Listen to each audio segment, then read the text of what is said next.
ልጆችዬ ስለ ጎንደር አብያተ መንግስታት ምን ያህል ታውቃላችሁ? የት ነው የሚገኘው? ማን ነው ያሰራው? መልካም ልጆችዬ፣ በዛሬ የሀገሬ ዝግጅታችን በጎንደር ከተማ ተገኝተን የጎንደር አብያተ መንግስታትን ጉብኝት ወደ እናንተ የምናደርስ ነው የሚሆነው። ልጆችዬ ህፃናት ልጆች ጉብኝት አድርገዋል። በጉብኝቱ እንደምትማሩበት ተስፋ አደርጋለሁ። ልጆችዬ ሀገሬን ተከታትለን እንመለስ። ሰላም ልጆች እንዴት ናችሁ? ስሜ አፉሚ ኃይሌ ይባላል። የምማረው ማራለም ትምህርት ቤት ውስጥ ሲሆን የአምስተኛ ክፍል ተማሪ ነኝ።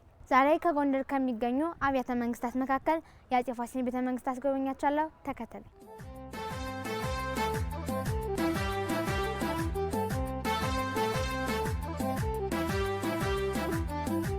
ይህ የምትመለከቱት ቤተ መንግስት የመጀመሪያው ቤተ መንግስት እና ትልቁ ቤተ መንግስት ሲሆን በ1628 ዓመተ ምህረት ጀምሮ የኢትዮጵያ ንጉስ በነበሩት በአፄ ፋሲል የተገነባ ቤተ መንግስት ነው።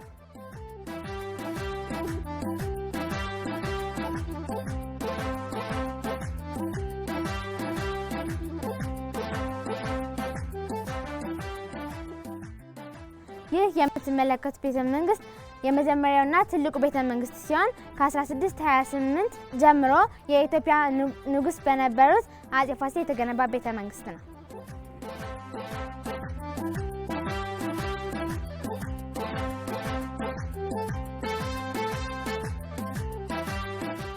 ልጆች የአፄ ፋሲል ቤተ መንግስት በባለ 3 ደርብ ወይም ፎቅ ያለው ቤተ መንግስት ነው። ይህ የመጀመሪያው ፎቅ ሲሆን በውስጡ 4 ክፍሎች አሉት። ይህ የምታዩት የመጀመሪያው ክፍል ነው። የመጀመሪያው ክፍል ዙፋን ይባላል። ዙፋን የንጉስ ነገስታቱ እንግዳ መቀበያ ክፍል ሆኖ ያገለገለ ክፍል ነው።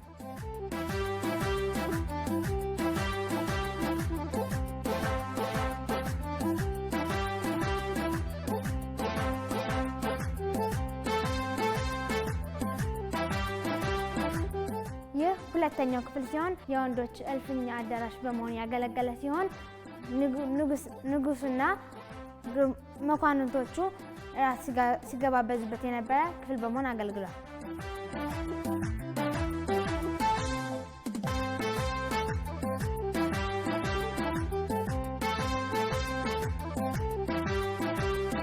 ይህ ሶስተኛው ክፍል ሲሆን የሴቶች እልፍኝ አዳራሽ በመሆን አገልግሏል። እንዲሁም ወዛዝርቱ ተሰብስበው ሲወያዩበት የነበረ ክፍል ነው።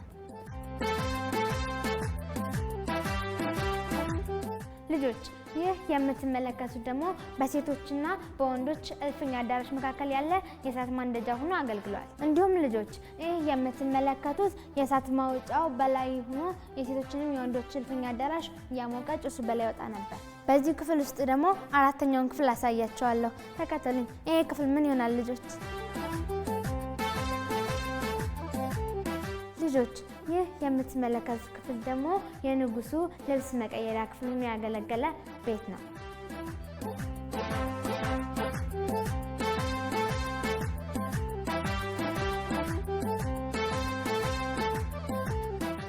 ልጆች ይህ የምትመለከቱት ሁለተኛው ፎቅ ሲሆን የጸሎት ቤታቸው በመሆን ያገለገለ ክፍል ነው። የመጨረሻውና ሶስተኛው ፎቅ ደግሞ የመኝታ ክፍላቸው ወይም የማደሪያ ክፍላቸው በመሆን ያገለገለ ነው። አያምም ልጆች? እኔ ሁሉ ጊዜ ሳየው በጣም ነው የምደነቀው።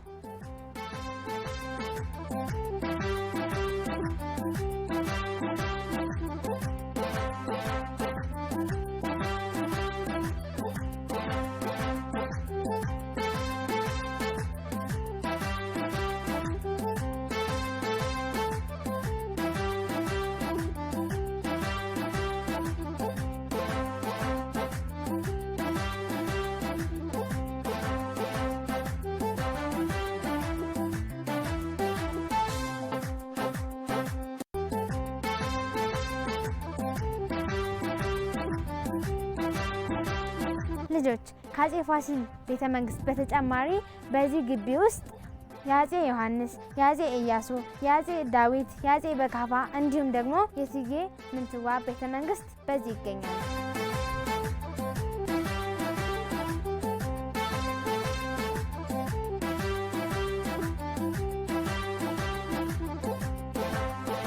ውድ የአሚኮ ልጆች እናንተም እረፍት ስትሆኑ ጎንደርና አብያተ መንግስታትን መታችሁ እንድትጎበኙ እጋብዛለሁ።